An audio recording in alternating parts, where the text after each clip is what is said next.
Commission അറിയിച്ചുകൊണ്ട് ഞാൻ അട്ടക്കുളങ്ങര വനിതാ ജയിലിലേക്ക് ട്രാൻസ്ഫർ ആവശ്യപ്പെട്ടിട്ട് അട്ടക്കുളങ്ങര വനിതാ ജയിലായിരുന്നു 2013 അപ്പോൾ അവിടെ ചെന്ന സമയത്ത് കാരനൂർ വധക്കേസിൽ പ്രതി ഷെറിൻ ഉണ്ടായിരുന്നു. അപ്പോൾ ഷെറിൻ എൻ്റെ തൊട്ടടുത്ത സെല്ലായിരുന്നു കഴിഞ്ഞിരുന്നത്. അപ്പോൾ മറ്റുള്ള തടവുകാരെ പോലെ അവർ ക്യൂരിൽ നിന്നിട്ട് ഭക്ഷണമൊന്നും വാങ്ങിയിരുന്നില്ല.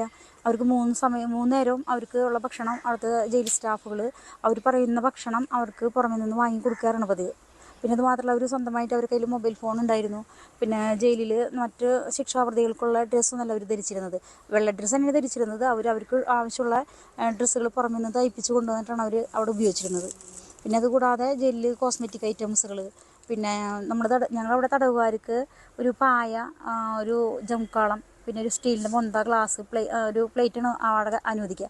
അതിലുപരി ഷെറിന് പ്രത്യേകമായിട്ട് കിടക്കുക, തലയണ, വീട്ടിൽ നിന്ന് കൊണ്ടുവരുന്ന ബെഡ്ഷീറ്റുകൾ, ഒരു വലിയ ബക്കറ്റ് നിറയെ അവൾക്കുള്ള ഡ്രസ്സുകൾ, 10,000 രൂപ കോസ്മെറ്റിക് ഐറ്റംസുകൾ, മിറർ, സൗന്ദര്യം, അങ്ങനെ ഒരുപാട് സാധനങ്ങളുണ്ടായിരുന്നു.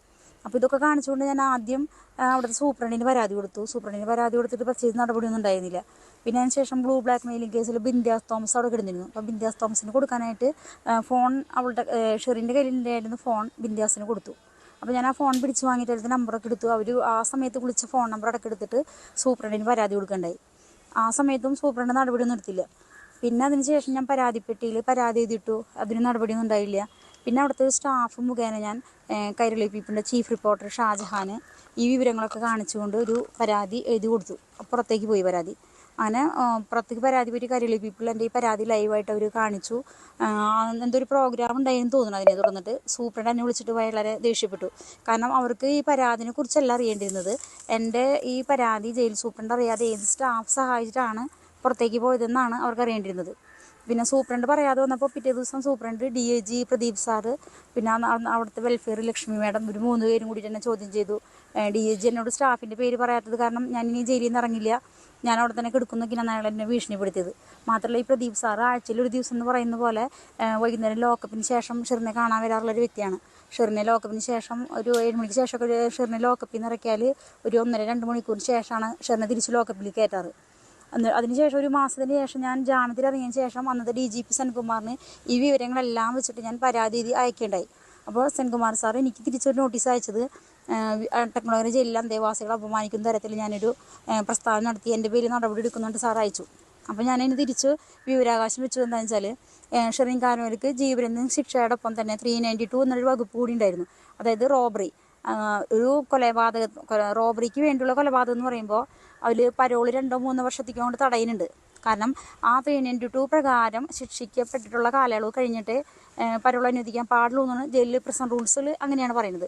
അപ്പോൾ അതേസമയം ജയിലിൽ 1 വർഷത്തിനകം ഷെറിന് പരോൾ അനുവദിച്ചിട്ടുണ്ടായിരുന്നു.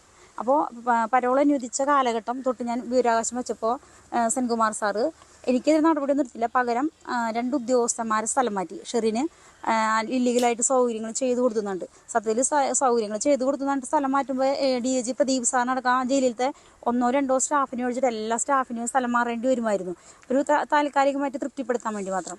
പിന്നെ ഞാൻ വീണ്ടും വിവരാവകാശം വെച്ചപ്പോൾ സാറിന് അതിന് മറുപടി ഒന്നും തന്നില്ല. പകരം ഷെറിനെ വിയ്യൂർ ജയിലിലേക്ക് പണിഷ്മെൻറ്റ് ട്രാൻസ്ഫർ കൊടുത്തു. പിന്നെ ഷെറിന് ഇവിടെ വന്നിട്ട് വിയ്യൂർ ജയിലിൽ വന്നിട്ട് ഉദ്യോഗസ്ഥർക്ക് കൈക്കൂലിയൊന്നും കൊടുക്കാൻ നടന്നില്ല. ഇവിടെ സെല്ലിൻ്റെ അവിടെ നിന്ന് ഓഫീസിലേക്ക് നടക്കുന്ന ദൂരം, ആ ദൂരത്തേക്ക് വെയിലിൻ്റെ അസ്വസ്ഥത കാരണം അവൾക്ക് അവിടുത്തെ ജയിലിലത്തെ ഡോക്ടർ കുട എഴുതി കൊടുത്തു, വെയിൽ കൊള്ളാതിരിക്കാൻ വേണ്ടിയിട്ട്. എന്നിട്ട് വീണ്ടും പരാതിയൊക്കെ കൊടുത്തു ഞാൻ. എന്നിട്ട് പിന്നെ ഇവിടെ നിന്ന് മാറിയതിന് ശേഷം എനിക്ക് ഡീറ്റെയിൽസ് ഒന്നും അറിയില്ലായിരുന്നു. ഇപ്പോഴാണ് പത്രത്തിൽ വായിച്ചത് ഷെറിനെ 14 വർഷത്തെ കാലയളവായിട്ട് ജയിലിൽ കിടക്കുന്നത് കൊണ്ട് അഡ്വൈസറി ബോർഡിലത്തെ സരള മാഡം അവരെ വിട്ടയക്കാനുള്ള ഓർഡർ കൊടുത്തിരിക്കുന്നു. പിന്നെന്താ, ഗവർണർ ഒപ്പിന് വേണ്ടിയിട്ടുള്ളൊരു കാലതാമസമുള്ളൂ എന്നൊക്കെ. കാരണം അപ്പം വെച്ചാൽ 19-20 വർഷത്തിലേറെയായിട്ട് അവിടെ 5-6ഓളം സ്ത്രീ തടവുകാർ കിടക്കുന്നുണ്ട്. പിന്നെ റിമിഷൻ, ജയിലിൽ നിന്നുള്ള റിമിഷൻ പ്രകാരം ഇറങ്ങാന്ന് പറഞ്ഞാൽ ജയിലിൽ ഇത്തരം പെരുമാറ്റ ദൂഷ്യം ഉണ്ടാകാൻ പാടില്ല, കേസുകളൊന്നും ഉണ്ടാക്കാത്ത പ്രതികൾക്കാണ് ഇറങ്ങാനായിട്ടൊരു മുൻഗണന. അങ്ങനെ വരുമ്പോൾ ഈ 19 വർഷത്തിൽ കൂടുതലായിട്ട് ഒരു ബിനിതാകുമാരി എന്നിട്ടൊരു പ്രതി അവിടെ കിടക്കുന്നുണ്ട്. അവർക്ക് 2 കണ്ണിന് കാഴ്ച പൂർണ്ണമായിട്ട് നഷ്ടപ്പെട്ട അവസ്ഥയിലാണ് ആ സ്ത്രീ. അപ്പോൾ അവർക്കൊന്നും ജയിലിൽ നിന്ന് ഇറങ്ങാനായിട്ട് അവരൊന്നും അഡ്വൈസറി ബോർഡിൽ ഉൾപ്പെടുത്തിയിട്ടേ ഇല്ല. അപ്പോൾ മാനസാന്തരം വന്നു പറഞ്ഞാൽ ഇപ്പോൾ ഈ ജയിലിൽ ഉപദേശക സമിതി സരള പറയുന്നത് എന്ത് മാനസാന്തരം വന്നതെന്ന് എനിക്കറിയില്ല. ഇപ്പം നല്ല നടപ്പെന്ന് പറയുമ്പോൾ ജയിലിൽ ഫോൺ ഉപയോഗിക്കുക, ജയിൽ ഉദ്യോഗസ്ഥരെ ഭീഷണിപ്പെടുത്തുക, സ്വന്തം വസ്ത്രം വരെ ജയിലിലത്തെ മറ്റു തടവുകാരെ കൊണ്ട് കഴിയിപ്പിക്കുക, സ്വന്തം പ്ലേറ്റ് കഴിക്കുക, ജയിൽ ഉദ്യോഗസ്ഥരെ കൊണ്ട് അവരുടെ പോക്കറ്റിൽ നിന്ന് പൈസ കൊടുപ്പിച്ചിട്ട് 3 നേരം പുറമെ നിന്നുള്ള ഭക്ഷണം കഴിക്കുക. ഇതൊക്കെയാണ് നല്ല നടപ്പെന്ന് വെച്ചാൽ വളരെ കുറച്ച് പേരാണ് അഡ്വൈസറി ബോർഡിൽ വെക്കാൻ പറ്റുള്ളൂ. അപ്പോൾ ഷെറിൻ ഇറങ്ങുന്നതുകൊണ്ട് എനിക്ക് പരാതിയൊന്നുമില്ല, ഷെറിൻ ഇറങ്ങിക്കോട്ടെ. പക്ഷേ ഷെറിൻ ഇറങ്ങുന്നതോടൊപ്പം ആ മറ്റേ 19-20 വർഷത്തോളമായിട്ട് കിടക്കുന്ന മറ്റ് ആ സ്ത്രീകളെയും കൂടി ഇറക്കണമെന്ന് മാത്രമേ എനിക്ക് പറയാനുള്ളൂ. എന്നെ ഇറക്കാൻ വേണ്ടി മാത്രം ഒരു സർക്കുലർ ഉണ്ടാക്കിയിരുന്നു, 5 പേരെ ഉൾപ്പെടുത്തിക്കൊണ്ട് ലക്ഷ്മണിയും കൂടി ഇറങ്ങിപ്പോയി. അതേപോലെ പിന്നെ അതിന് ശേഷം ആ സർക്കുലർ പിന്നീട് ആരും ഇറങ്ങി കണ്ടിട്ടില്ല.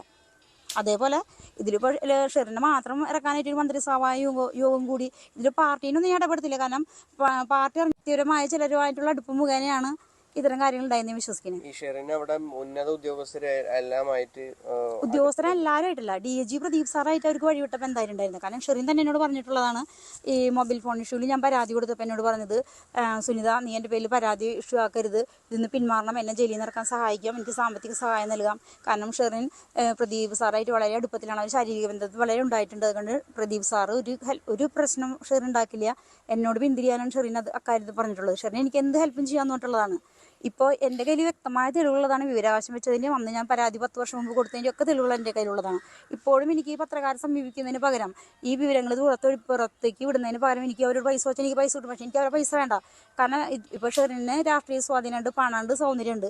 ഇതൊന്നും ഇല്ലാതെ അവിടെ കിടക്കുന്ന തടവുകാരുണ്ട്. ഷെറിൻ്റെ മകന് ഷെറിൻ ഇറങ്ങിയിട്ട് വേണ്ട, ഷെറിൻ്റെ സംരക്ഷണത്തിൻ്റെ ആവശ്യമില്ല. കാരണം അവൻ്റെ അച്ഛൻ്റെ വീട്ടുകാരുടെ കൂടെ അമേരിക്കയിലാണ്. പക്ഷേ ഈ ജയിലിൽ കിടക്കുന്ന സ്ത്രീകളുടെ മക്കളൊക്കെ ചിൽഡ്രൻസ് ഹോമിലും അതിന് അവരെ ഏറ്റെടുക്കാൻ ബന്ധുക്കളോ അല്ലെങ്കിൽ വീട്ടുകാരോ ഇല്ലാത്തൊരവസ്ഥയിൽ കഴിയുന്നവരാണ്. അതുപോലെ തന്നെ ഇപ്പോൾ അനുശാന്തി ഇപ്പോൾ ജാമ്യത്തിൽ ഇറങ്ങിയിട്ടുണ്ട്, സുപ്രീം കോടതി ജാമ്യത്തിൽ ജീവപര്യന്തം ശിക്ഷിക്കപ്പെട്ട. കാരണം അവരുടെ കണ്ണിന് എന്തോ മയോപ്പിയ എന്നിട്ട് അസുഖം വന്നിട്ട് കാഴ്ചശക്തി കുറഞ്ഞതിൻ്റെ പേരിൽ അവരുടെ കയ്യിൽ പൈസ ഉള്ളത് കൊണ്ടാണ് സുപ്രീം കോടതിനെ സമീപിക്കാൻ കഴിഞ്ഞത്.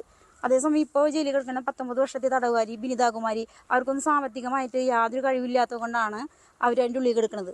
അപ്പോൾ ഈ അഡ്വൈസറി ഉപദേശക സമിതി അംഗം മറ്റേ അസർളമേടൊക്കെ ഇവരെ കാണുന്നില്ല എന്നുള്ളതാണ് പ്രശ്നം. ഇത്തരം തടവുകാരെ കാര്യങ്ങളൊന്നും അവരില്ല. അപ്പോൾ എനിക്കിത്രേ പറയാനുള്ളൂ, ഷെറിൻ ഇറങ്ങുന്നതുകൊണ്ട് എനിക്ക് വിരോധമില്ല. പക്ഷേ ഷെറിനേക്കാൾ കൂടുതൽ കാലയളവ് ശിക്ഷിക്കപ്പെട്ട് 19-20 വർഷം തടവുകാരായിട്ട് അവരവിടെ കിടക്കുന്നുണ്ട്. ഇത്തരം ആക്ടിവിറ്റീസിലൊന്നും പെടാത്ത, ഇല്ലീഗൽ ആക്ടിവിറ്റീസിലൊന്നും പെടാത്ത തടവുകാരെ കാര്യം കൂടി പരിഗണിച്ചാൽ കൊള്ളാം.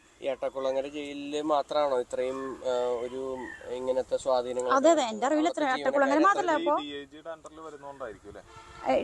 അണ്ടറിൽ വരും. ഇപ്പോൾ പ്രദീപ് സാറോടില്ല, ഇപ്പോൾ ഡൽഹി എന്തോ ജയിലിലത്തെ ഉദ്യോഗസ്ഥന്മാർക്ക് പരിശീലനം കൊടുക്കുന്ന ഏതോ സാറായിട്ട് ഏതോ ഇന്നലെ എനിക്ക് അറിഞ്ഞിരുന്നത്, എവിടെയോ ജോലി ചെയ്യുന്ന ആൾ. കാരണം ആളുടെ പരിശീലനം കിട്ടിയാലാണ് ജയിലിലത്തെ ഉദ്യോഗസ്ഥന്മാർക്ക്